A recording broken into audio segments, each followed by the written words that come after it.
it's actually a really fun session that we've been doing for a few years now. Like I said at the start, a lot of folks have built a community of peers or scholars through the IIHS Doctoral Workshop. And what we've done and what we've been doing for a few years now has been requesting some folks who've been through the doctoral workshop to come back and reflect on their journey since they've been here. So some of them were just here last year. Hi, Uha. And some of them have been here many years, past. So there are people who are across, in a range of kind of spaces in their doctoral journey. Some of them have finished. Some of them are still, in the program. And the idea is that this is actually a session where none of us faculty are around. It's not moderated by faculty. It is just a conversation amongst you guys, amongst peers, for you to actually have a free flowing kind of open conversation with folks who've been through this process before. And the idea of this is also to get you reflections from people who are as close to you are in their own doctoral journey. And so it also came from the fact that many of us whom we've spoken to over the last couple of days have been out of a PhD program for close to a decade now. And so, like Chandni said in the morning, many things have changed. And while we can give you sort of some, and share some of our experiences with you from having been through the process and on the teaching side of things, the real world lived experience of some of these things is often best from folks who are as close to you in the doctoral journey as possible. So, four of our alums have kindly agreed to kind of talk through their process, their experiences now. But feel free to use this as a space to, ask questions. It's completely kind of open. So just use this as a time to kind of both ask these questions that you have, learn from each other, and then once you guys are done, we'll see you outside for dinner. Yeah. So have fun and see you guys later. Hello, everyone. My name is Anuj, and I'm speaking from Pune, Maharashtra. I'm anthropologist by academic training, and I'm completing my doctorate in public health right now from TIS, Mumbai. So I am in fifth year of my doctoral journey, and right now I'm in the writing phase. So my topic, I'll little bit share about my topic first. So my topic is urban health and wellness, policy and people's perspectives. So the Health and Wellness Center policy by Government of India, I am taking that as an example to show how policy prescribes the concepts of health and wellness on one side, how implementers, service providers understand the concepts of health and wellness, and on other side, how people experiencing urban informality, they interpret the concepts of health and wellness, and whether there is any connect or disconnect between these three. So that I'm trying to study through my research, and I completed my 10 months of fieldwork last year in Surat city of Gujarat, where I had selected two low-income informal settlements and health and wellness centers associated with these settlements. So I applied different qualitative methods there and analyzed the data. And right now I am in the writing phase. So there are many insights from doctoral journey. I'm sure every one of us have different kinds of insights. One of the things that has remained with me, I'm going to talk about that. That's the reflexivity in the process. So, uh, reflexivity at two levels. Reflexivity while doing research itself, what we reflect from our research participants or from the methods of data collection or analysis, and reflexivity at broader journey of doctoral as a doctoral student, what all is happening to me. while going through process. So I knew the reflexivity. I had some experience of working with non-profit organizations earlier. So I knew about the reflexivity and positionality, these concepts.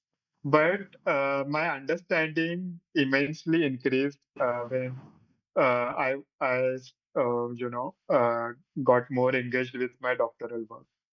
So, for example, the positionality, like who I am, that is something constantly getting shaped during my research process, starting from choosing the research topic to deciding the field, actually collecting the data, analyzing the data, and right now also when I'm writing. And for example, first aspect, there are four aspects I have narrowed down for sharing right now. So the first aspect was my privileges, my social privileges, my class privileges, caste privileges, education privileges. So I come from majoritarian religion and caste, and um, so I don't have to worry about my shelter, my roof on my house. I don't have to worry ki, waterlogging will happen in my house at some day and I have to move. I don't have to worry that a lot of crimes are happening around and I'm surviving inside that. So that I was coming from very safe and secure background, and I was interacting with the participants who for whom these kind of typically urban challenges, I would say, were a very intricate part of their daily life. So this positionality of mine evoked different agendas among research participants, and their expectations and agendas further brought some emotions and some experience for me. For example, uh, when I used to go to field, many times there were monetary expectations that people were expecting money from me, even though we clear it in the introductory consent form and everything. But directly, indirectly, people were expecting money from me out of poverty, out of there was so much urban pull for earning money in those areas. Then there was also they used to pursue me medical doctor. They wanted some advice for their health conditions. They want because I was coming from a so-called influential strata of the society. They wanted me to connect them with private hospitals and private doctors. That was another expectation. One of the parts of my neighborhood was really eviction prone area, so people there were suspicious about me. They were considering me like some spy from bureaucracy and who had come there to evaluate them or judge them. So there was a lot of suspicion in that case. People used to at some points people used to pay a lot of respect because I belong to higher caste, and because I was drinking water with them, I was having tea with them. So it was also influencing their agendas and their expectations in my research process in different ways. And this was generating so many feelings for me, many times helplessness, that I cannot immediately offer any help. And what I'm doing is very abstract and academic, and uh, what I'm actually going to offer them ultimately. So these kind of questions I navigated, and somehow I tried to find answers, and theoretically what they call power imbalances, what you carry in the field. So these power imbalances, I think we cannot completely eliminate those, but we have to navigate. Even sometimes, because these one of the neighborhood was very prone to crimes and substance misuse. I also had to take a lot of care of myself and my research assistant, but without giving those stigmatizing strokes to the community. So that was also another balance. And this also was a great learning about urban informality, about urban pull for money, the complexity of urban heterogeneous society. So that was all there. Another aspect of positionality was language and regional identity. Uh, all my research participants were migrants, but they were migrants from different states of India. And I myself was a migrant from Maharashtra. So when I used to conduct focus group discussion, and there were mixed group of migrants, people who were Maharashtrian, they used to connect me a lot because of language ease or because of festival references we share or geographical references. And people from non-Maharashtrian migrants communities, they didn't used to connect me immediately that much. So I used to really balance this insider outsider dynamics, especially during group discussions, and that also taught me a lot. Then there were aspects of gender and sexuality. So I was a man, cis man working many times with women respondents. Then that brought, for example, one of my key informants, she always obviously was really apprehensive for me roaming or wandering with her inside the neighborhood to schedule the interviews or group discussions, and she always emphasized that female researcher should be there with me. So I had to be mindful of the gender dynamics that was happening. My queer identity and my marital status. So there were many instances where people used to ask uncomfortable questions which were uncomfortable for me. Of course, I also was asking uncomfortable questions to them. So navigating that dynamics and self-disclosure, non-disclosure, that was one thing. And the last aspect of my positionality in case of research was my professional identities and my ideological identity. So uh, I was there. I had some knowledge of urban health, some knowledge with non-profit organizations. So I really had to keep that aside while getting the new knowledge. Even though I knew this intellectually, you have to keep prior knowledge aside. But it is really difficult when, especially when you analyze the data and qualitative data. So then I also have training of psychological counseling. So in the field, I had to keep that identity of counselor on the back foot, and I had to bring the identity of researcher on front foot when I had to tell myself that you are not counselor here, and even though you are listening, which is the same common thing between both professions, but the role is different. Even there were few respondents where ideological differences, like they had different political ideology and very strong opinions, which were different from me. And they used to assume that I also carry the same ideology with them because we used to connect through rapport very much. So then I used to navigate those kind of spaces, and that I'm still trying to navigate and be mindful while I'm writing right now. So few things really help. Lot of mindfulness-based techniques, lot of contemplation, lot of discussions with my friends, formal discussions, informal discussions, journaling, maintaining the field diary very regularly, and just venting out all the emotions which I was experiencing. That really helped to clean the slate and go with the new mind frame. So that was all about the reflexivity related to research. Now, the another reflexivity that was playing a role as a doctoral student itself. So, a lot of different emotions. Like I think some joyful moments also when you complete different milestones or you gather some kind of data or you have that beautiful interview where your respondent really talks so many important things. So these joyful moments were of course there were some frustrations also with administrative processes sometimes, even the relationship that you share with your supervisor, your committee members, or the delays which are happening in the process. So those also bring a lot many emotions for you. There can be some simple fear for some tasks. I think when I go for field work, initially I'm very enthusiastic. I'll go, I'll do this, I'll do that. But when there is this point of connecting with new people or uh, just approaching new people and for talking, some kind of social anxiety or some kind of fear just pops up, and that is there. That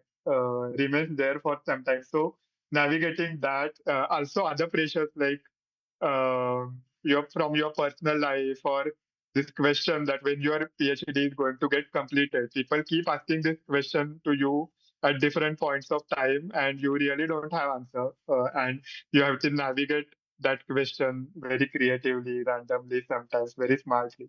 So I think these kind of emotions I experience as a researcher, and I think it's very important to acknowledge all these emotions rather than just numbing those or masking those, because we live in a society or in a culture where acknowledging emotions or expressing emotions is not really favored many times because you come from that intellectual stance. So there is a kind of atmosphere that there is a message hidden that don't feel, don't express, don't acknowledge. But I think just navigating, bypassing that message and taking care of yourself, your mental health. That's what I really value, and I feel like advocating that a lot wherever I get to interact. So that was a little bit about my experience, and I tried to focus a bit on reflexivity part of it. But of course, there are some other parts. But let's see if we get any other round. So I'll stop here. Thank you.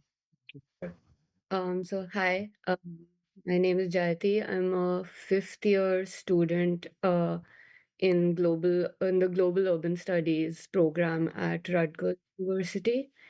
And in my research, I'm looking at inequalities within Delhi's development planning that forces certain structures of social and spatial marginalization, which push people to rely on informal tactics to actually claim space in the city. Um, and within my, as my research, all my research is in Delhi, and within my research, I'm looking at two different field sites. One is what's classified as an unauthorized colony. One is what's classified as a JJ resettlement colony. And other than physical proximity, the two areas don't actually have a lot in common, which kind of like my hypothesis with that is that despite facing different forms of discrimination, the way people actually have to manage making space in the city is not all that different, and that comes from certain structures within a planning mechanism. So I wanted to speak a little bit about methodology and fieldwork and how everything sort of turned, at least for me, turned on its head once I actually went to the field. And I also just wanted to start by saying that everything Anuj said was just so true and so familiar, and just rings true in every way for me as well. Um, but yeah, so before going into the field, obviously, you spend a long time developing your proposal, doing all your research, talking to all your advisors. And I thought I came up with a great research plan. It was like very well thought out and almost linear in a way where I'm like, I'll go to my sites and first I have these like short demographic survey interviews, so all my research is qualitative and ethnographic. So it's like I'm getting to know the spaces and at the same time have these short conversations with people, fill out this demographic survey. So I have a sense of like a larger scope of the kinds of people I'm interacting with who are living in these areas. And then after about a few months, a month or two of that, move on to more sort of longer, semi-structured, open-ended interviews to understand condition, like how people got there, why they ended up there, their conditions of living, their material assets, and how they access state and services, their interaction within the neighborhoods. Um, and then through that, as I get to know more people, build that rapport, build those relationships, and then move into more and each time like the focusing on a smaller group of people. So towards the end, move towards very focused, long, over multiple sessions, over oral history interviews to really understand people's lives in the city, in the areas, and also during this time have different sort of smaller group discussions where I wanted to do some personal mapping exercises with residents. So for me, it was all built on the idea that as I get to know the spaces more and as people get to know me more, we would move more in depth and I could build closer relationships. And it and I even built into my proposal that of course I know once I go to the field, things will change, things will be different, and I'm prepared for that. But they really did change. So once I started going to the field, the first initial thing was I could not treat the two sites the same. I couldn't actually approach them in the same way because of the very different groups of people living there and the way in which people lived. So when I went into the JJ colony, I was going with somebody who lives in the area. So I sort of had a very close local contact, and I almost think of her as the co-researcher at this point. And when going there in the evenings, there's this period of time when with the women especially have just come back from work, but they haven't started out on their household tasks. And because the house sizes are so small, most people are sitting outside. So I could sort of just walk around, approach people, explain what I'm doing, and start talking to them. Whereas in the other area, in the unauthorized colony, it wasn't the same because people weren't just hanging around outside in the same way. It's also an area which is just, dealt with a lot in the last few years. So they're also slightly more suspicious of why is a researcher coming. I mean, or a lot of researchers have been coming here suddenly. And the way I built contacts there was different, where it was more through references, where like somebody knew somebody. So I contacted them, went to their house, sat inside, and they're like, oh, you can talk to this other person. And so it was like very one by one rather than me just roaming around and people seeing me there.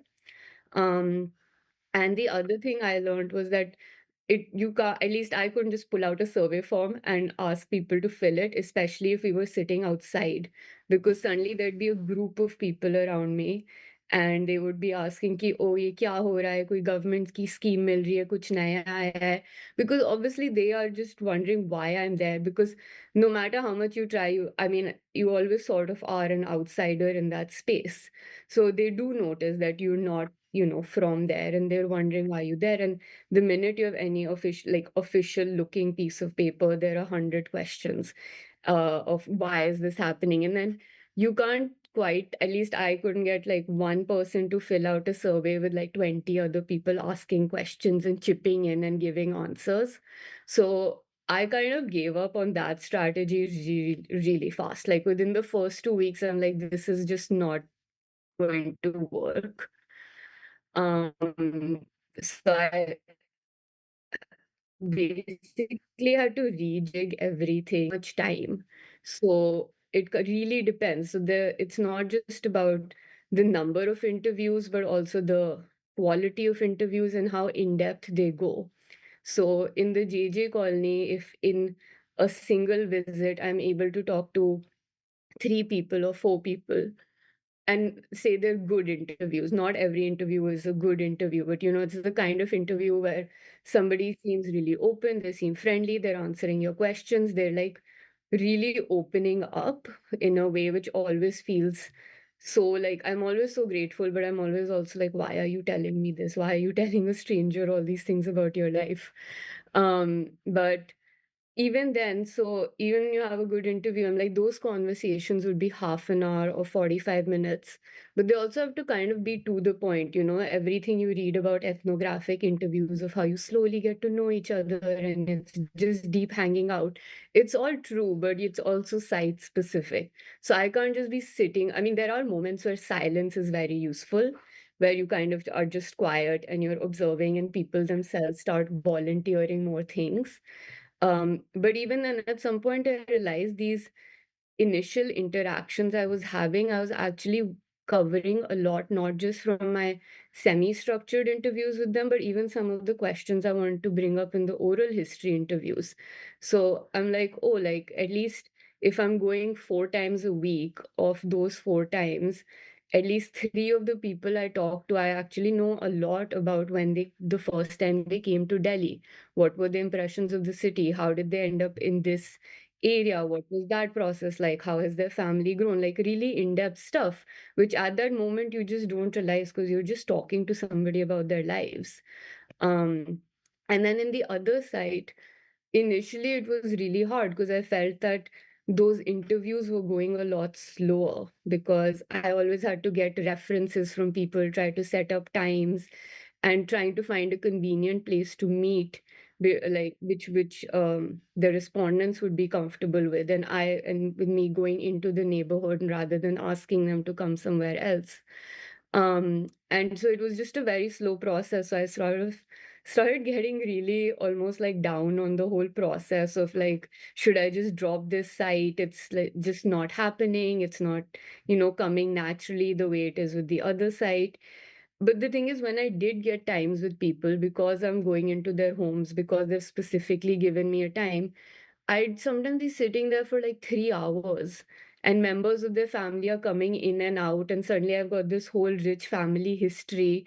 And they're like, oh, our father was on the RWA. If he passed away 2 years ago, but he would have told you, XYZ, everything you want to know.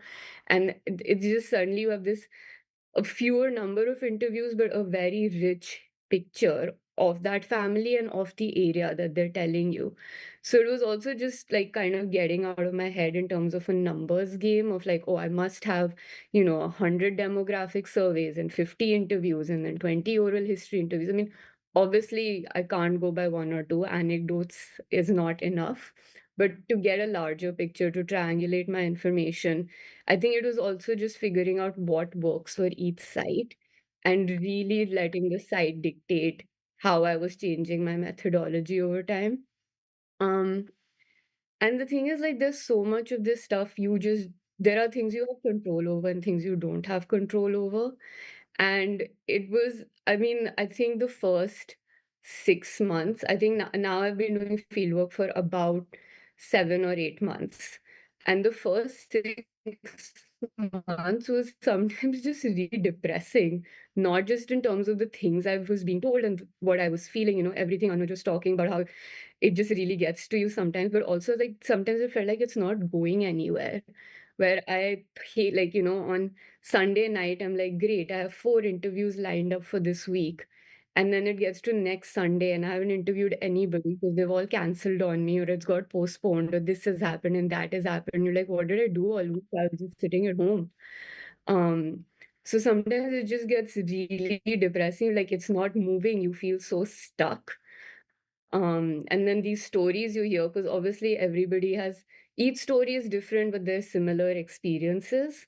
And you keep hearing the same thing again and again, and it just feels it's stuck in it, like, oh, the process is stuck, the city is stuck, these people are stuck, I can't do anything, my work is stuck. It's just not a fun time. But then there are obviously things that you do have control over, which is like you say, fine, I'm going to feel bad for myself for 1 week or for 2 weeks.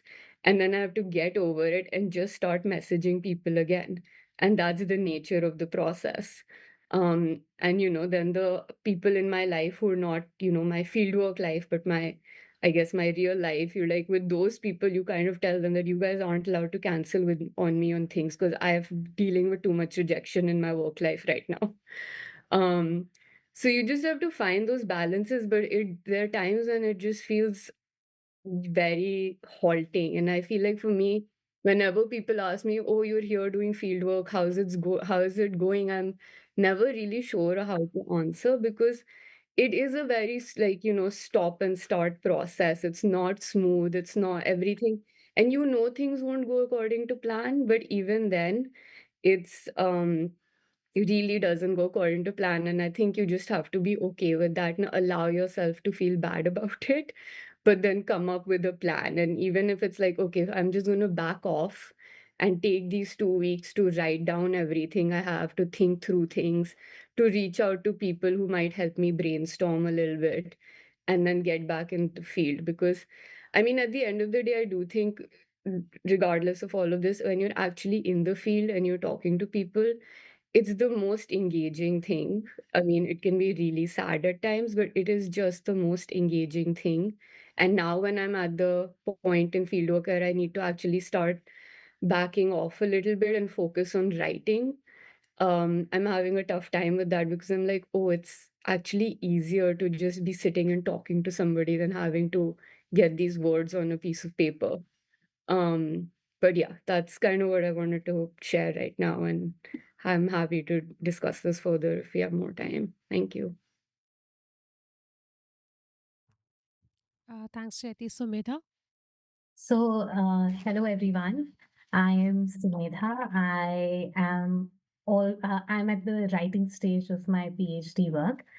I think I'm relating so much to what Anuj and Jayati have just spoken about, that the challenges that one faces during fieldwork. It is so real, and I think I am relating to it 100%. Because they've spoken so much on the fieldwork aspect, I would like to take this discussion towards the two, three other important aspects of PhD journey, and that is reading, writing, and thinking, which is mostly about analyzing. So, actually, when you start your PhD journey, the initial stages are very interesting because you're exploring. You are an explorer at that point. So the best way to go forward is to just do a simple Google search on anything that you are fond of, any topic that you are fond of, anything that something that has hit you, something that has influenced you. Just do a simple Google search on that and start reading on it. And I would suggest that, and this plays a very important role even in your proposal building, is being in touch with the current affairs. So I think for as a PhD scholar, more than reading scholarly, I mean, if not more, but equally, scholarly articles as well as newspaper articles, editorials, or being in touch with the current affairs is equally important. So I would say, and you should definitely read the current affairs that are related to the topic of surrounding your topic. So, for instance, my PhD research is on urban sanitation infrastructural governance in Gurugram. So, what I used to do is that I used to look at the local newspapers. I mean, what is local in Gurugram? Like the Times of India or the Hindustan Times, other than Hindu or Indian Express or whatever you would like to read, but to just get an idea as to what is happening around that infrastructure. So, actually, for me, that actually it enabled me to locate my fieldwork sites. So, my field sites, I was able to locate them only through reading more on the current affairs of what is happening actually in Gurugram around sanitation infrastructure governance and planning and so on and so forth. So I think reading is extremely important. Other than that, uh, one should also never shy away from using AI tools which are so readily available, and which can actually help to streamline a lot of things for you. So probably use all the available AI tools into exploring more and more readings or scholarly articles of your choice. And the other thing, which when you look at scholarly articles, is you know always opt for a very snowball kind of a technique when you're reading articles, so research articles or journal articles. So one, while you're reading a journal article, always go and look at the list of references to that, and through those references go to newer articles. So just follow a snowball technique, and I think that will help you to uh, you know explore more things that are related to your research interest. The other thing is that which, as an early research scholar, I also felt as or experienced it as a challenge as to how to read a research article. So this is something that my supervisor had also suggested me, and the IIHS workshop that I had attended, which was in I think 2021, January 2021. So that time, one thing that they had said that, while you are looking at a research article, irrespective of how interesting it is, our say our core duty as a PhD scholar is to look at how the author is deriving their main argument in the particular article. So when you are actually locating how the author has derived the main argument, you are also in some way training yourself to write in a certain way or to think in a certain way.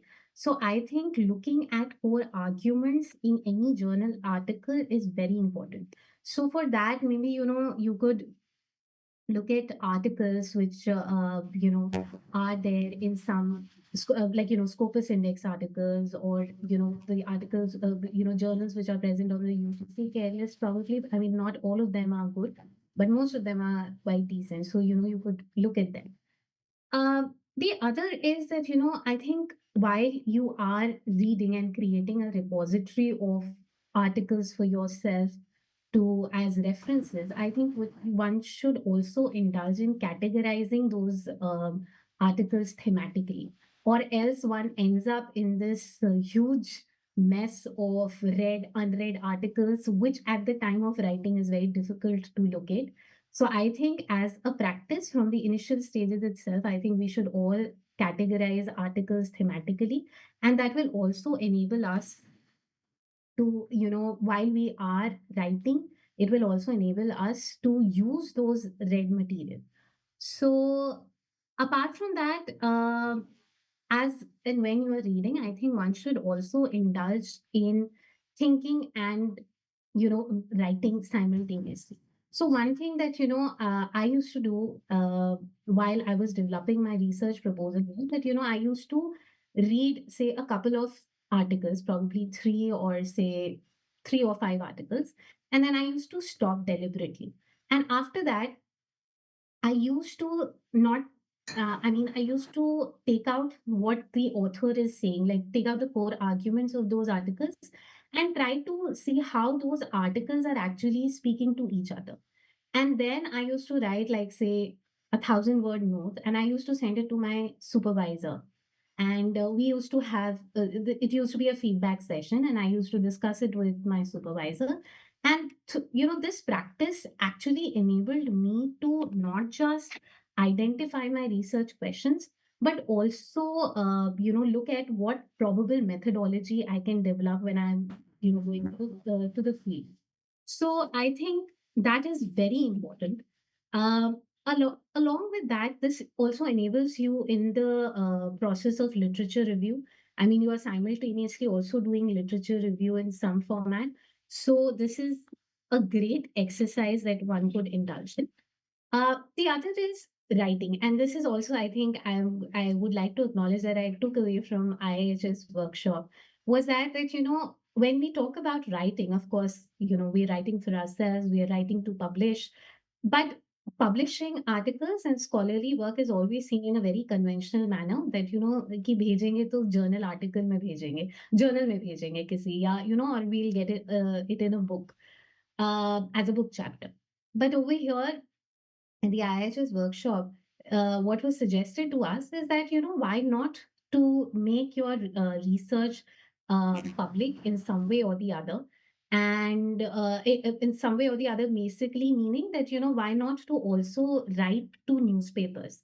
So, this is a great exercise actually, because it helps you to simplify your research in such a way that, even a person who is not from your field will be able to understand what you're trying to do. Other than that, all the newspaper articles have a word limit. So this is a great exercise for you to, brief everything that you have read, those 30 50 pages writing that you have done, and to just brief it into like hardly, like, say, 500 words. So it's a great exercise to actually indulge in. And and also publish, getting your work published in any format is such provides you with such an ego boost. that it just something is better than nothing, and something as good as a newspaper article can actually give you a lot of encouragement to actually read more and write more. So one is that uh, I think Anuj and Jayati have already spoken quite a lot on fieldwork, and this is the reality of fieldwork. That what you think in your head, what you have written in your proposal, the reality can be completely different. And For me specifically, what had happened is that just when I had enrolled for my PhD, we were hit by the pandemic, and my research I built up my research proposal while we were there in the pandemic, and while the world was and I think I was also fighting with this pandemic. And, it was a very gloomy time to be in, but I think my PhD was that anchor that kept things for me a bit under control. But having said that, what I also realized that PhD as a journey, which is quite long, and it can have multiple ruptures. So, like in my case, pandemic was a rupture, so it sort of delayed my data collection for I think 1.5 years. Something that I could have done before, I was not able to do because it was just not humanly possible. So. I think one important characteristic that we as PhD scholars should develop is to be flexible. Okay, flexibility is the only way out. Okay, you should be flexible with your deadlines. Not saying that don't meet deadlines, but as per the situation, create new deadlines for yourself. The second thing is, evolve and think about new kinds of methods that you can use for data collection. So, because this was a post-pandemic time when I had also gone to the field, people were very reluctant to actually engage in discussion with a stranger. And even in government offices when I was going. So, Sarah Pink's work on say digital ethnography was got really popular during the pandemic and post pandemic.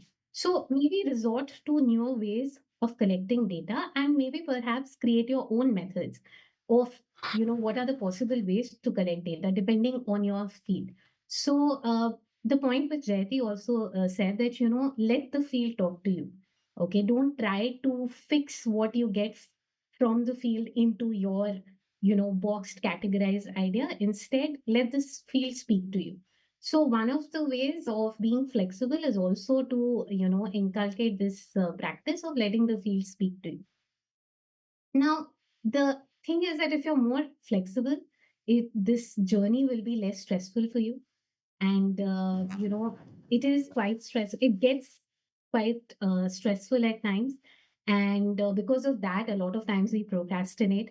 I mean, it's I'm saying that we procrastinate and we shouldn't, but it's a work in progress. I mean, all of us do that, and at each stage of your PhD you would do that, be it at the time of writing. Right now I'm at the stage of writing, and I think I procrastinate a lot than when I was on the field. So I mean, that's the reality that I think that's there.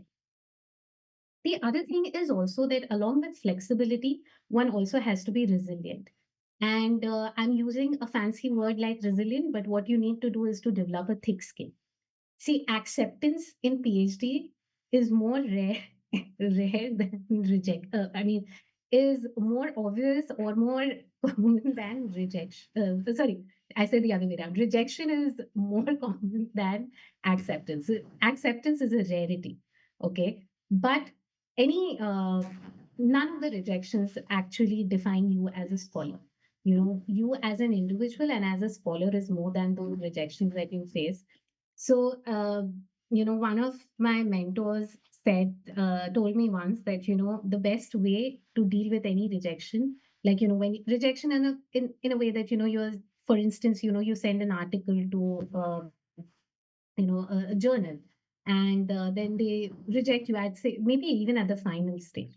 So how you are supposed to deal with this or cope with this situation? So they said that just pause. Okay, don't look at the thing for a while, and then take a break for, like, say 2 weeks, 3 weeks, or a month, and then resume. Look, go back to those insights that you have got, or the suggestions or the feedback that you have got, go back to it and think about it from a fresh bent of mind. Having said that, it is a very difficult process to even do that. It's not easy, but I think what makes all of this easy is the third most important thing in your PhD work is building network and support group. Okay. So networking and building a support group is as essential as giving water to your plants is equivalent to that. Okay, so when we say that, when I am saying that, we have to build network and support group, it means that you need to have a group of for yourself with whom you can sort of interact, with whom you can work together, with whom you can ask for feedback and suggestion. You write something, you send it to them, then they give you a feedback, with whom also you can collaborate. The best ways to do that, of course, are you can create a group with the people with whom you have enrolled in the PhD program. Other than that, attending conferences, workshops like these, through this can also help you to create a network. So, and I think this network does not have to be essentially comprising of only academics. It can be also people beyond that, whom you can, ask, with whom you can discuss basically your research work. So, having a support group can help you to, uh, can help you in your mental, emotional, and physical well-being too. So make sure that you have a support group of some sort or the other. So I mean, and finally, the thing is that, see, PhD is a journey when you feel very um, alone. But the point is that you needn't be lonely in this process. I mean, you have to create your own support groups, and this can be, because it's a long journey. There can be lots of, as Anuj and Jayati have been saying, there could be lots of setback. There would be days there, which will be all beautiful and very encouraging, but there'll be days, or there'll be a long stretch when nothing seems to work out for you. So, I mean, and at those times, you think that, it does add stress to your life. But the point is that, I, I mean, take things seriously, but not very seriously that, it hampers your mental and physical well-being. I think mental health is very, very important. So let not this journey affect you in such a way that impedes any kind of it impedes your mental health, your well-being in any way or format. So yeah, and I would love to discuss more if you have time. So thank you. Thank you, Sameta. Uha, you wanna go next? Hi everyone. Um, it was I think okay, I'm Uha Pulpati. I'm in my third year PhD in urban planning at University of California. So I'm looking at small towns and non-metropolitan urban farms and planning infrastructures in these places. And my project is currently in the process of coming together. I haven't proposed yet, so I'm still in the stage of I'm before writing my exams, and I haven't identified sites, and so I'm in a very different phase. So it was a learning experience for me listening to Anuj, Jayati, and Sumedha. Thank you. So I know what to expect. Um, so I think I'll take off from what Sumedha said a little bit on reading and writing. And so I would say that, like, the time before candidacy, at least for me, and I think this is an experience a lot of people in that phase share, can be very confusing. Mostly because I used to find myself at the end of weeks just realizing that I did very little of too many things, and most of those things just came my way and I hadn't even planned them. And these were just, I was walking in the hallway and someone comes to me and says, "Did you see that grant?" And it doesn't matter if it's relevant or not. And suddenly I was like, I'll immediately become irrelevant if I don't apply for that grant. It just becomes the most important thing. Or someone's like, we are putting a panel together to talk about this thing that's tangentially related to something you said the other day. Do you want to talk about it? And you're spending 7 hours just putting together something, little scraps, and saying, okay, I want to present it because I want to make myself visible. And this was all of my first year. I mean, I was either reading for very specific classes, and for those of you who are not in the American system, it's 2 years of intense coursework, and then you write your exams. And so the first 2 years, I was just either doing classes or doing this. And for me, it was okay. I did some research before coming to do my PhD. I was working at a nonprofit in India, so I have some idea of what I wanted to do. And I was just expecting that whatever else I might want to do will just fall in my lap because I'm constantly trying to talk about the one thing that I already knew. And that doesn't happen. So after my first year, I think someone gave me this piece of advice, which I wish I had done more of, and I'm glad I did some of it, is that to prioritize learning over presenting or consolidating a project. And it's a very scary and also sometimes very depressing because you're just sitting there and you find yourself in amidst like all of these your colleagues who are also very smart, and everyone's just saying exactly what they want to do. And so you have to, I don't know, I guess like keep keep keep the distance from that urge, and try to just sit with what you know and what you don't know, which is very important. It's very scary, and I don't think I did a very good job at it. But then, I mean, if you can, like, take this advice and run, that is one very big piece of advice that I wish I'd followed more. Um, and I want to give a little.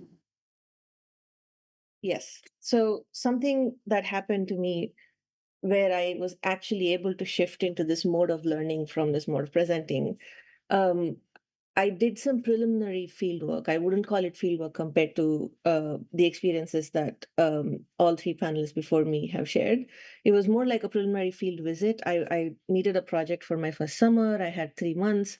I was like, okay, I'll just go somewhere new that I haven't before and try to um, look at the questions I already had. So the interest that led me to PhD was trying to think about the relationship between what's written in plans or plan adjacent documents and what actually happens. And I was working in Mumbai and a little bit in Delhi and more in Indore, which are all, I would say, significantly large cities, right? And even Indore is large compared to Mumbai. It's probably small. And so I was like, okay, why don't I look at it in a different place? And I was looking at it in coastal Andhra, but smaller settlements. And I over the summer I was trying to do that. I was trying to look at like go to planning offices or even find plans or just go and look at what is the planning infrastructure here and stuff like that. And then I realized I I didn't have enough, I guess, conceptual grounding in terms like planning, what is a city, what is an Indian city, to, I guess, translate what I already thought I knew to what I was looking at. And and then I came to the IIHS workshop last winter, and I was trying to talk about it again, right? Like, let's present again. And I realized that some very simple questions like what is a small town, I didn't have an answer. Like it's I was because I was thinking of something else. I wasn't thinking of like these basic stuff. And then I started like very I guess, uh, desperately trying to look for a definition. I was like, okay, what is a small town? Like, is there some person? Maybe there is this one canonical text that's written on small towns. Let's just go look for it. And then I went back to that advice of like, you need to learn more instead of trying to uh, grasp what you have and try to project it preliminarily. And so what I realized, I think I don't know if I did this in a very happy place. I was very down, right? Because I found myself with this new project, and I realized that most of my basic concepts were not in place. And so I was like, okay, now it can't get any worse. So all I have to do is just sit down and read the first thing that comes. And I kind of did the Google search thing that Sumedha was talking about. And on the one hand, and this is also when the dichotomy of looking at everything looking at everything written about your site from the place of where the site is. So for example, for me, all the scholarly work written on Indian small towns, I used to read it as empirical or data, and all of the work that is larger urban theory that comes mostly from Western English language scholarship as conceptual and theoretical. And I had to let go of that dichotomy, and I just had to read everything that was there on this. And then it led me into this very rich intellectual field of the entire world, right? Because small towns are not today and tomorrow just because the census came up with a big number of small towns in India in 2011 or something. Um, it's been around for, I don't know, since centuries. So this is just an example, like not to go too far into this. Um, it's important to, I guess, read very, very broadly, and remember that every time there is a word that comes into your head, um, it has its own history of scholarship attached to it, and it's good to just, like, I think before pre-candidacy is the time uh, to just be a little vulnerable, remember that you don't know it, and sit with that fear of not knowing, and then just read small things, big things, newspaper articles, current and historical. And that, and I think that exercise also helped me take better classes in whatever little time I had left. And also meet people who I thought, like, previously I wasn't even thinking about talking to some of the faculty on campus or scholars elsewhere, because I was thinking this is outside my field. And you realize, like, yeah, I think there is something about reading more that might seem very scholarly and abstract and removed, and there's also a little bit of guilt attached to it, of taking this privilege to sit down and just read. And I would say just let that go, because you will go and do a lot of fieldwork, and when you're doing a PhD, it's a very, very particular kind of process. You're doing something very specific. It is almost like a science, like you have to learn exact. It's like, think of it as like you're a carpenter or a woodworker, or someone who's just learning to make a chair, and you have to learn everything that there is to understand that. And it's okay to sit down and just pore over manuals of how to make a chair, and which is basically like just pour over all the readings there are about something, and that's fine. um and I wish I'd done more of that in the first 2 years. And I mean, I thankfully I did a lot of it in the last year, but if you're just starting out, my biggest takeaway from my last 2.5 years was to separate learning from presenting, and focus a lot more on the learning, and learn uh, how to do research, and both, like, how you build concepts is by reading, and then learn methods of, like, now I have a concept, and how do I look at it on the field. I'm not on the field yet, and from the little I know of people who go on field, the first thing they tell me is all that reading and something else is happening here. Um, so I don't know what to say about that. Like, is it unnecessary? Or I don't think it's unnecessary. I think it puts you on a good foundation, but there are all these, I think, contradictions in the process. And I want to end with, like, talking, saying more about the mental health aspect of it that all three of them talked about too. Um, yeah, I don't think I have anything new to say. I just want to reiterate that it's really, really important. It there are all these cliches when you're doing a PhD. And one of the cliches I heard early on is that it's not a sprint, it's a marathon. And you don't know what to make of it. It's just in your head. And when it actually comes to it, you're like, oh, yeah, now I get it. I understand what they meant.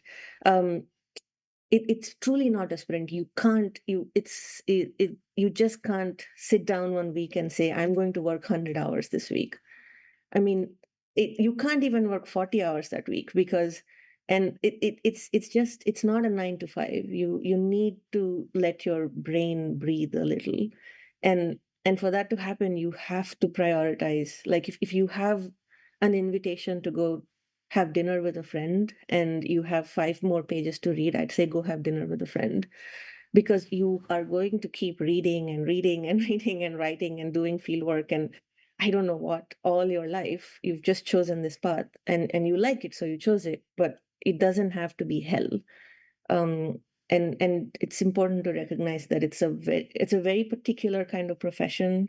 It takes a lot from you, and you just if you feel down in the dumps, just more reading or more working is not the answer. Just break away from it, take a break, go away, it's fine, and then come back to it. And personally have always, it was very hard for me to break away. And when I did and went out and came back in, I felt better. Um, so I'll stop there.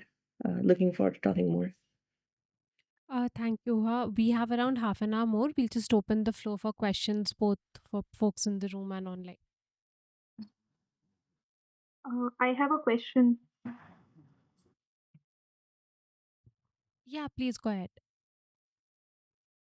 Um, yeah, hi. So my question, I want to understand two things. So one is, um, how do you decide where to end literature review, or does it not end? Uh, because I'm struggling. The more I read, and then I feel usually when I look at the some work which says how to do literature review and all, so it says that there will be a saturation point you reach. But the more I read, and because there are so many concepts in the topic, the more I read, the more I feel that I need to read more. So where to draw that line? And the second part is when to start writing. um, do we write daily? Do we write what we think? Do we write what we are reading? Because writing in itself, I felt, takes a lot of time. So there is reading, there is writing, there is thinking, and there is some institutional responsibilities also that we have to do. So how to manage all of that? Thank you. I can take that first, and then maybe I don't know. Um, Hi, I didn't catch your name, sorry. But I would say I mean, and the others can add to this. It it's not that I didn't find literature review to be unending, but a good point for me to end was when I felt like I could convincingly write 350 words or 250 words on what I'm reading about. Then I think for me, if there's something else to move on to, then I finish that part of the literature and then move on to something else. So there's always an unending list of things you could read. But for me, at least personally, a good ending point is when I feel like I wrote a paragraph and there are about what I'm reading, and there don't seem to be a lot of gaps. That I am able to convincingly communicate what I read about, or the topic I read about. And in terms of how much to write, if you can have a daily practice of writing, if you have the time for it, nothing better. Like just keep writing, and I'm sure you have some kind of panel on this workshop on how to write. And I found it very helpful last time I was there. Yeah, I can add a little bit as well. I think in terms of literature review and reading, like in some ways, you just have to make peace with the fact that in some ways you'll never be done. Because I mean, the reason you're doing this is because you find this interesting. Like you like reading about these things, right? And there's so much interesting stuff out there, and it also helps you put into perspective what your work is, what your interests are, and it's very engaging. But I think it's for me it was helpful. I think my advisor told me this at some point. But it's like when you're reading, especially if it's for like you said, you know, you have some to submit some stuff. Like if I was working on my proposal, um, it's just knowing that when you write something down and submit it, that's not the end of your work. You'll always be adding more, you'll always be writing something. So you'll always have time later to read more and to add. So like right now, I know that whatever I wrote in my proposal, since then I've read so much, I've done field work, and so much of what's in my proposal, like I know needs to be updated or things need to be added, and that's fine. Like it took me a very long time to write my proposal partly because of this. But it's just knowing that, also knowing your saturation point that, you know, I'm reading and I'm reading and I'm reading, and now I'm not moving forward. Like you're reading with the goal of these concepts helping you put into words what your work is. And if that's not happening, that's when you need to pull back. And like Uha said, you know, just can you have you read enough on one thing to convince yourself that you know how to talk about it in your own words? Um, and then in terms of writing, like I can give an incomplete answer here, because obviously, like every like IIHS workshop, any other writing workshop, everybody's like a daily writing practice is the best way to go. I have never been able to actually build that. So what I have found helpful in various ways, one is when you're reading, I think Sumedha also said this, group some of your articles or group your themes and try to like write about them together, even if it's just like on a Excel sheet, you know, and you're like, these are the key, this is the argument, these are the key points, this is the hypothesis, like just break it down. So you kind of making sense of what you've read. And then during fieldwork, what I have found very helpful is on my way back from the field, every time I would use that time to write down my field notes. Like it's just on my phone, it's in my own words. It's, you know, the small thing, the things which didn't get captured in the conversations. That's what I'm writing down in my field notes of like, oh, this happened on the bus today. Or, you know, while I was talking to this person, we had to move out of the way because, you know, three cows were going by. You know, these little things which at the moment struck you, but you know they didn't get captured. Like if you were recording the interview or at that time you couldn't make note of it. So just so for me, that commute has been really helpful because that becomes a good time to just think over, okay, what did I just do in the last 4 or 5 hours, and what can I put down? Um, yeah, and honestly, right now I am struggling with like I need to actually start writing. And I don't know, maybe Anuj and Smeda like can speak better about this because even I would like to know how do you get like started with the actual writing. Um, okay, I think I agree with what Uha and Jayati have just said. Uh, see, I think as you know, Jayati and Uha both have pointed out, see, literature review is an unending process as such. So probably you have to externally put an end to it when you are satisfied that there are no obvious research gaps. So so in my case, when I was writing my research proposal, for instance, so I was, it was a continuous process of finding the research gaps, coming up with research questions. So I was doing that, but there came a point of time when my supervisor and I decided that I think, this is taking a good turn, and it's a time to put it in a draft proposal kind of a thing. So I created a draft proposal, and after that, I presented my proposal in front of my doctoral advisory committee along with my supervisor. And then I got some feedback from them. And then I had to sort of update a bit of my literature review. So I just added a few more things to that because there were some thematic things that I had to ponder upon and, also to write about. So I did that. The so that's how my research proposal thing happened. It's actually a to and fro process. It is there's no proper start or a proper end to it. Okay. See, and as we rightly know that that we are in this field, somewhere or the other we love to read. Okay. And but having said that, there are certain logistical issues also to doing a PhD. There are certain deadlines that we have to meet. So probably I think we should set up our own deadlines, or set up our own, that this is the time after, or say set up a date or a month, that beyond this I'm not going to extend my literature review, or reading more things. So artificially set up these things. So like I had this approach that if my supervisor used to suggest me two readings to read, I would add, say, one or two more to that. And then I would write, create a short note of it, and then, share it with her. And then, we used to have an interaction. So something like that. When it comes to writing after fieldwork, that took a little bit of, that has been taking quite a time for me because of various reasons. But I think so one good thing that all of us should incorporate, and that's also like disciplining yourself, is to always jot down whatever you have gathered on the field that day itself. Okay.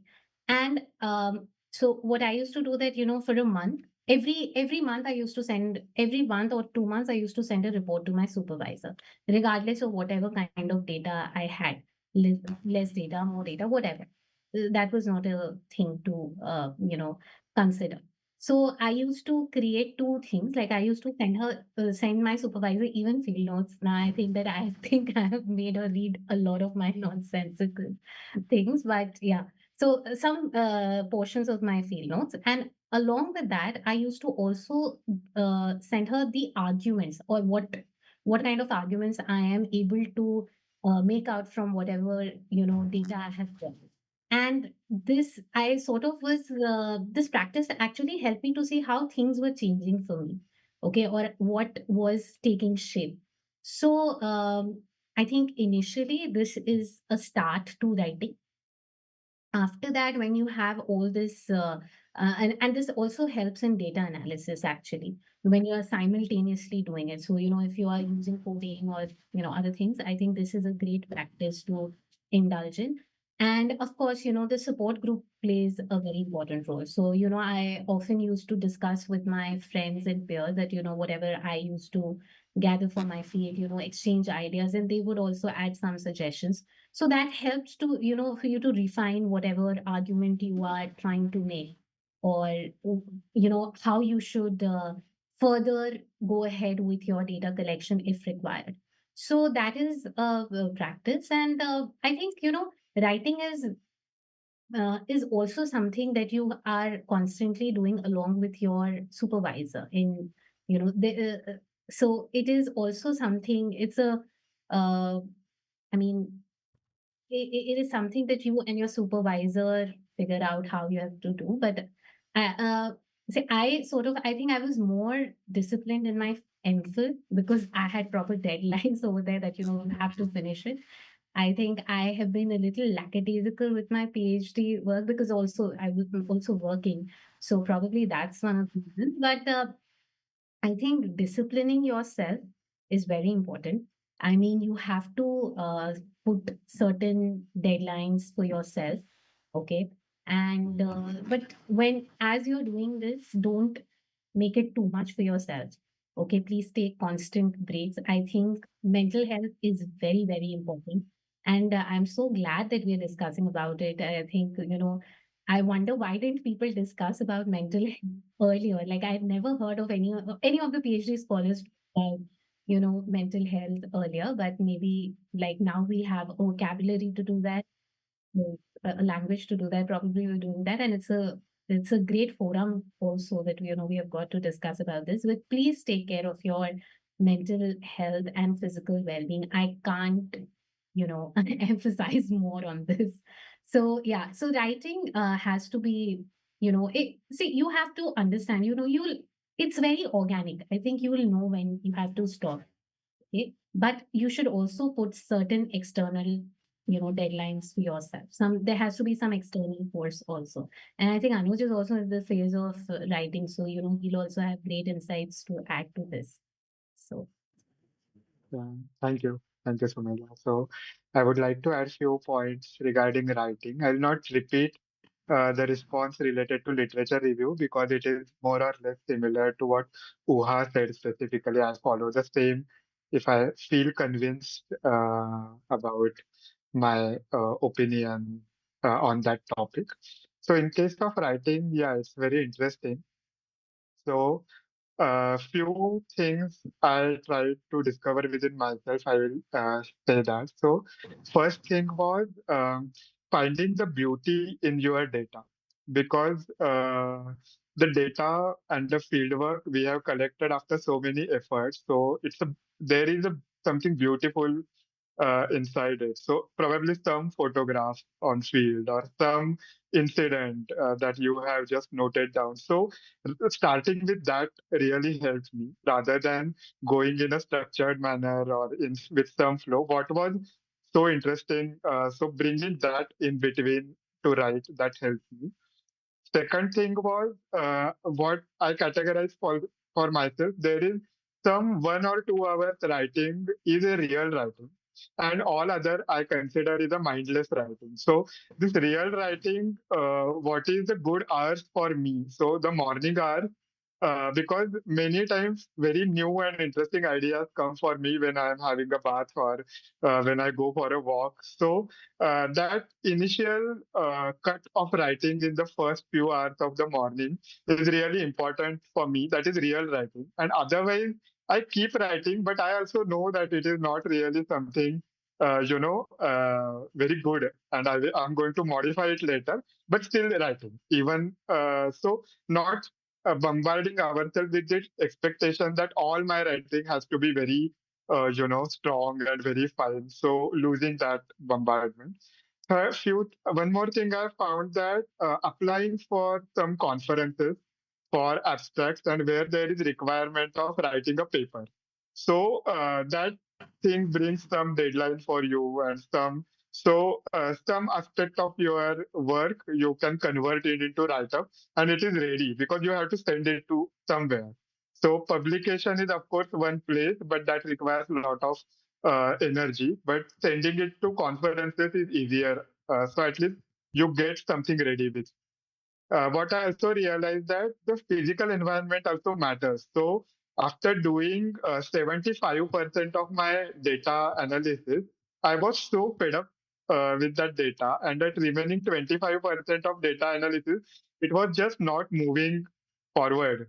I was just not feeling that creativity. I was just not feeling that trigger. So I went to different book cafes. I went to friends' house. I went to some other physical environment where probably you get little relaxation for your mind and you come out of that saturation and then you start feeling like writing. That was one more point. And the last point I would say is what is exactly stopping you from writing? So just discovering that it is just a lethargy that is stopping, it is just repetitiveness that is stopping, it is fatigue that is stopping. I also write many times first in Marathi because it's my primary language, and I can't stretch my brain to write in English. Something which is very analytical, and above that I have to write in English. So I first write it in Marathi, and then I translate it in English for myself. So you just knowing yourself better, what is stopping you from writing. So once we get that idea, we also get some creative answers that how to navigate that barrier and keep writing. And I agree to someone said that just keeping writing. Whenever I'm commuting, whenever I'm waiting for somewhere, I just open the Google Keep and I keep writing, noting down points into it, or there is one Word document in my laptop which is called overall perspective. So I write anything into that. I don't, care about it is for thesis, it is for chapter. It is just something I realized while reading something which is relevant to my study, something I remembered from field. So I keep writing in that overall perspective, very broad, vague document, whatever comes to my mind. And sometimes on field, audio recording also helps because if you don't have that mental energy and you are tired, you can just keep your thoughts recorded if that is helpful, and then you write it. So that strategy also I have used 3-4 times when it was exhausting. So yeah, these were few pointers in my head. Thank you. Yeah, thank you so much. Thank you, Anuj, Sumedha, Jayati, and Uva. Good evening, everybody. Am I audible? Okay. Yeah, thank you so much for the session and feels really peaceful to listen to you all. I mean, we can actually, it feels like we're breathing well. So this is, I'm very, very happy with that, this session, really. It just, makes you feel that you're at the ease and you can just breathe in properly and a sigh of relief.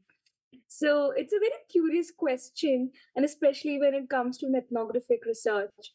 So, to what extent is it, definitely true when you are an outsider that you feel very compelled to compromise with your identity, and sometimes it's you're also resorting to that okay, you're like you don't want to reveal your identity, like you are an outsider, and just because you want your answers and the interview to go well, sometimes it's you're contradicting with, maybe you're resorting to a dishonesty, or to just to achieve social acceptance. I mean, this is something that I just wanted to ask. It's out of curiosity. I mean, I don't know if you have faced it, but I'm just out of it's a very curious question, that's it.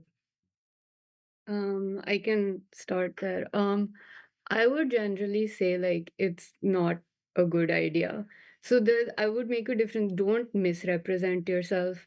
Obviously, don't lie to your respondents, but you have control over how much of yourself you decide to share or reveal. And I think that's an important differentiation to make. Um, Also, for me personally, at the end of the day, I like when people ask me any questions, a lot of the times they're very similar questions to what I'm asking them, right? Because if somebody asks you something, they sort of like ask, "What about you?" And in those cases, I generally do answer honestly because, like, also these people are helping me at the end of the day. Talking to me is not helping them in any way. They're spending their time out of, and their days are way busier than mine. Um, and the least I can do is answer if they ask me, "Where do you live? What do your parents do? How old are you?" All these basic questions, which other times you're like, "Kyun? Like, kya problem hai?" But you have to, I'm like, you are answering me, and it's the least I can do is also be honest. I think the only times where I've sort of held back a bit, and this would totally depend, probably field to field based on your project, is in relation more to, for me, I felt in more relation to um, political opinions, especially right now if you're doing fieldwork in India. Um, and even in those cases, I sort of always go back to, I mean, I think I have a decent amount of fieldwork experience. So you kind of go back to, I am, as an ethnographer, like, there is no such thing as pure objectivity, but I am here as a listener. I'm here to watch. I'm here to learn about these people. And that's the most, and their stories are important to me. So if people say things that I don't agree with, I just have to hold my tongue because I'm like, this is all data. This is me learning about the field. This is me learning about people's opinions. And if they're making political claims, which I think or know to be factually wrong or I just don't agree with, most of the time I've just sort of held back and nodded. A few times I have tried to maybe you push back, not in the sense of you are wrong, but you're like, well, what about this? And you try to present the other argument, but also in your head, I mean, in my head, I sort of frame it as well. I can also think of this as a research question because all of this is related to my field study, right? If I'm trying to understand how people interact with the state, what they think of political parties, what they think of their neighbors is also important to me. Um, so that's kind of where I mean, nobody has directly asked me any time, do you want this party or that party? So I guess I've been safe in that way. Um, I've had conversations where people have said things I really agree with about certain politicians and political parties. And in those cases, I'm very open with my opinions. And I'm like, yes, you're absolutely right. And that's a great time. So yeah, I think it's just knowing where are the place, because also like at the end of the day, I need these people to want to talk to me. So I can't, I mean, I don't want to make them uncomfortable. I don't want to appear as if I'm lying to them. Also, need to be, again, one of those things you just navigate as the field sort of requires you to. So, yeah, it's a great question, and I think we what I think is being insider and being outsider are not really isolated categories, and it's a continuum. And as a researcher, I kept oscillating all the time between being outsider and being insider. At least and this specifically is true for urban settlements because in rural and tribal fieldwork, my experience had been where at least to a great extent you can cross that boundary and um, you can be insider to certain extent. I'll still not say a full extent. But in urban, for one group, you are outsider. At the same time, for other group, you are insider. Because of the heterogeneity that is inherent in urban area. So I think acknowledging that, but I completely agree with Jayati that not really being dishonest with your respondent won't work. They are very smart. They easily catch when you are dishonest, and they will upfront tell you in their own language and ways that you were dishonest with. So that will not go as a policy. But couple of things that I found useful that there are moments when you are insider. For example, with one of the group of teenagers, I was teaching them Duolingo application for learning English on my field. So in that setting, I was their friend and I was insider. Or I had organized the training of physiotherapy for some of the research participants because there were so many problems of backache and musculoskeletal problems on my field. So even though I knew that I cannot offer any monetary or help, but I can definitely exchange the knowledge or skills. Or when I was teaching them the mobile application of Urban Local Body, how it operates. So I was very much insider. So I think or when I was having tea with one of the community health workers and I was accompanying her whole day during her fieldwork. So there are these moments when you are complete insider. There are these moments when you are complete outsider, and there are all the moments in between. So just being aware of that and not really, putting that extra expectation that I have to be completely insider the way traditional ethnographers or anthropologists used to be.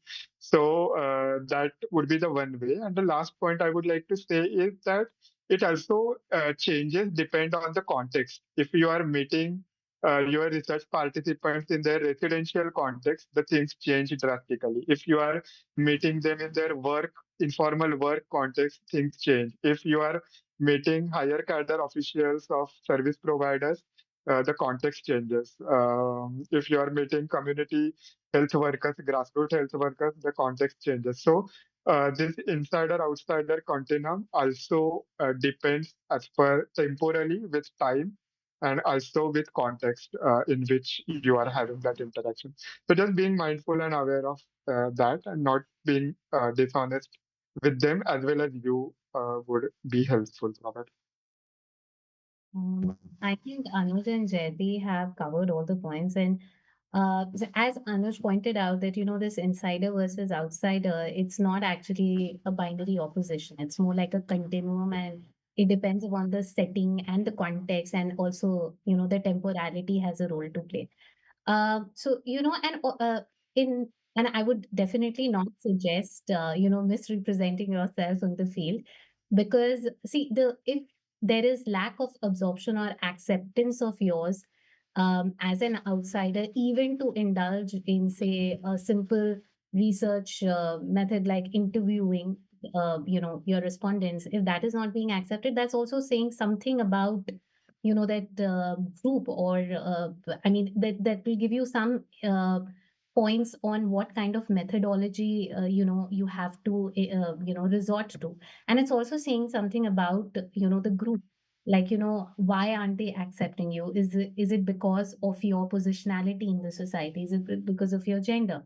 So like, I will just share one fieldwork incident with you. So there was this residential society in Gurugram that was one of my field sites, and I had to actually speak to the maintenance agency over there, the outsourced maintenance agency over there. So in the first attempt, I thought that let me just go without any reference. So I just found out their number from somewhere online, and I called them up and asked for their appointment, and they readily asked me to come and meet. So I went and I met them, but they were very hesitant. And they thought that, I'm some journalist coming there to, do some kind of khulasa and to reveal something, to just, but then they asked me to show my iCard. So I had to, and after that, they were not entertaining me at all. After that, through again, snowballing and everything, I happened to get the contact of one of the residents over there. And they sort of referred me to again, the same maintenance agency, saying that, this is a known person and they would like to speak to you about some research that they're doing. After that, the way they entertained me was very different. So you see, at one point of time, I was treated as a complete outsider. And given the change in context, because because the resident said that this is a known person, it also attached a class status to me. And then I was suddenly an insider whom they were just readily sharing all the details, which they would never had. They also gave me the floor plan. So I was very happy after that. I was like, yes, that's what I need. So I mean, see how change in the context plays a very important role. And the same would happen if you go, like happened with me when I went to a government office. So when I was in the lower level of bureaucrats, when I was interviewing them, just as directly, they were very reluctant to share anything. But when I went to the higher officials and asked them and showed them that I'm a student of uh this, and I'm doing my PhD research, the approach was very different. So as Anush correctly pointed out, it's a continuum. It's never insider versus outsider. It's context specific. Any questions in the room? So I had a question. Thank you so much for the insights. I am quite a early track PhD scholar right now. I just finished my coursework, so that's 1 year. It's been 1 year. So writing and all these things are really far away for me. But I wanted to ask something that I think relates more to me, and that's about like just scheduling your PhD. It's just been 1 year, and I just heard from Anuj, he's in his fifth year, and so all of you are in the right, almost in the writing field, not too high, I believe. So I just wanted to know, like, what were the plans that you had earlier? Where do they stand now? How do these things change? How do you deal with them? And just something along that line. Also, Sumita, your supervisor seems amazing. I don't know. Yeah. I think the biggest hurdle for me in this entire PhD thing was the pandemic. It delayed things and how. Um, but as I said, one has to be very flexible and resilient at the same time. There are certain things that you can't control, and you are also an individual other than being being a research scholar. You have other personal milestones to reach in your life, to touch in your life. I don't think your PhD process should impede that. For me, one of the very important things was that I have to be financially independent. And that had to do more because, being a woman, I really wanted to be financially independent to take my own decisions. So I think there was also my gender position that had a role to play. And therefore, I believe that, I just came, as soon as I finished my field work, I thought that I had to, take up some job to support myself. So, I started working simultaneously. It was very difficult. It is still very difficult to manage both the things, but I also know that both the things are as imperative as both the things are engines of my life, and I cannot just leave one behind. So it is a struggle, but I think everyone finds their own ways to deal with things. Every PhD journey is unique. And one cannot compare one person's journey with the other, because you never know. We are occupying different positions in the society. We have different set of cultural, social, and economic capital. I mean, we have different degrees and levels of privileges. So I think you know you should just understand that what is your requirement, and accordingly shape your PhD journey also, and the um, you know your life schedule, as we might say, or timeline that you might say. So yeah, I mean, and the only way to deal with everything is to just, I think that what I've learned so far is to be flexible, like not to take, not to just get extremely overwhelmed by setbacks. I think that is the only way to go ahead with things in life. And,